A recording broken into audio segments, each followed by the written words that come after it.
Saturdays. Every Saturday was a copy of one before it, visiting my grandpa. I walked into my grandpa's house and the air would be stuck, smelling like a specific mix of old books. You know that old people smell. My dad and grandpa would sit in the same chair and the conversation was always the same after the 1,000th time. To me, it was so boring. I spent most of those visits staring at the clock, counting down the minutes. That Saturday was his birthday, but the routine didn't change. Grandpa was sick. You can see in the way his hand shook. He leaned forward, looked at me with those tired eyes, and asked the same question he'd asked every week. How's school going? And every week, I give him the same answer. Good. He tried to ask a little further.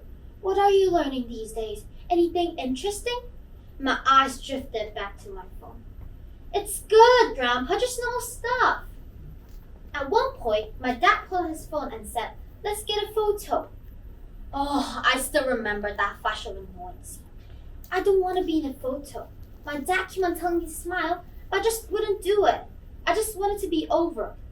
When the afternoon finally ends, I felt that rush of relief. I grabbed my bag and headed out the door. My mind's already on my friends and the plans for tonight. I left that day with a quick, see you later, never looking back. I didn't know that later would never come. A few days later, he was gone. Suddenly, those boring Saturdays become the most valuable hours of my life. I look at the last photo now. It haunts me. And now I remember that he tried to squeeze out a smile. It was a small, shaky smile. But he tried. He was fighting to be happy for me, but I couldn't even bother to fake it for him.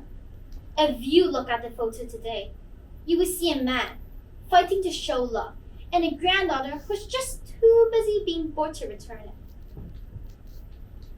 When he asked me those questions, I didn't realize that he was actually asking about my grades or my teacher. He was asking for an answer that proved I care about him. Grandpa is sick. He wants to listen to a story. Any story to feel connected to the world outside. But I didn't give him any. I just give him an answer, good. I think about all the goods I give him. I realize that boring is actually a luxury. Boring means everything's alright. Means nothing has gone wrong. Now, when my dad talks, there used to be a heavy silence where my grandpa's voice used to be. If I could go back to that Saturday, I'd sit on the edge of my seat, and when he asked, how's school, I'll tell him everything. I'll tell him about the boring lectures, the lunchroom dramas, the stuff I was worried about. I'll talk until my voice ran hoarse, just to keep him listening.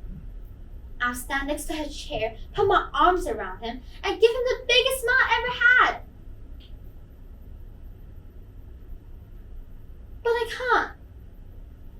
I'm with a photo. A photo of regret.